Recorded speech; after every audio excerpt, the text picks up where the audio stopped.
Thank you very much. Last few seconds of the meeting, I'd like to go back to Dr. Shaw and ask her if you had a wish for a screening test to start for the bottom of the pyramid, what would that test be, and how much that would cost? Well, the goal would be is that you would want a test which was it would be as effective as it could be, but it would be optimally as inexpensive as it could be. Paralleling other test costs, it would be at a minimum. Now, it depends on your perspective, but from a societal perspective, it would be $100 or less.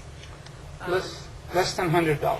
In some of the cases, when you think about MR applied to that 40 million people, that would cost prohibitive, in large part because of the amount of induced medications and procedures that could follow that. But certainly I think calcium screening is in that range. We need a lot more data. Some of the laboratory markers are in that range, and that would be a very effective place to start. Great, thank you. Well, I initially at the beginning of this meeting, I mentioned to you, I gave you a quick report of how many patents are out there on polypill. There were last time when I counted, it was about 130 patents on polypill. Pills that are aggregated to each other. And as the way I see it, there are actually every day, every week, Tuesday, if you got get on patent database, you'll see about 30 to 40 new patents released related to atherosclerosis. And I'm amazed to see more than 50% of them are polypill. And this is the wave that I anticipate is happening. And you know, we are scientists in the academia, but the ones who are actually leading and pushing everything is industry, and the money is driving us towards polypill. There is a reason for that, because these drugs, if you accumulate them, the magnitude of effect, Dr. Berman, will be more than 30%.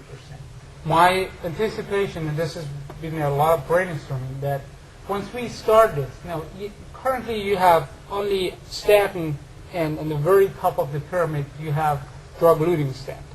Dr. Soroy showed you how he exercised drug-eluting stent, and his patients were doing very well. Now, you've seen Steve Nissen's data with injection. You've seen new data from Alan Fogelman and Navav, and recently from PK Shaw's group that you are having oral HDL therapy, and will give a far greater effect than statin therapy. So that's where we can really see the vision of putting America in shape is based on what we are building. Now, we have two parallel efforts with AHA's leadership and collaboration with others. One is at the CT level. I look forward to getting a chance to updating you while you're presenting about the detectiveness or ability to detect this, and that is to image vulnerable patient, not just vulnerable plaque. And there are a long list. You'll see a few presentations during this city that you can add to the predictive value or diagnostic value of the CT. You have much more information than an average calcium score that you're collecting, and we are not using this information. And if we put them in proper model, we will be able to increase what you're actually doing right now, what you're paying for those data. You take the radiation already. The next level, which Dr. Moreno will be talking about this tomorrow, it's what we call Ultimate IVUS. It's a project, again, with the same nature. With IVUS, you collect so much data. A lot of those data are not being used. Patrick Soroy showed you some of the wavelet analysis, but we, for example, injected microbubbles in the IVUS, and we've seen an enormous enhancement with injection microbubble and vasovasorum imaging. Now, what is vasovasorum? Here's the man who's going to present it the next few days, and Dr. Fuster really inspired everybody in this field that maybe vasovasorum imaging is better than macrophage imaging. The bottom line is we have IVUS already in our hand. How can we empower it? Get more than IVUS. We're paying for it anyway. We have CT in our hand. What can we do to increase the power of CT?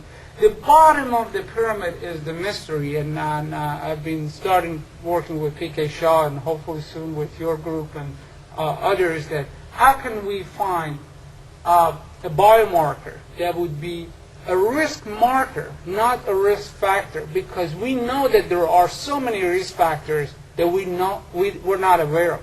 Now, with proteomics, we might find 50 more. We will find chips that are going to be sold out everywhere, and they do all sort of proteomics. But is that really the way to go? Again, back to analogy of hypertension. I think it's not. We're going to look for the cough test. We're going to have to look for that test that would be less than $100. With that, I'd like to thank everybody that participated in this meeting, and look forward to having the next meeting at AHA, American Heart Association. Between the SHAPE committee, we'll have a small group meeting. We will invite our faculty for a trip to Houston, hopefully at a time that is not too hot, and we will be reporting that as a supplement to Circulation Journal. Thank you very much.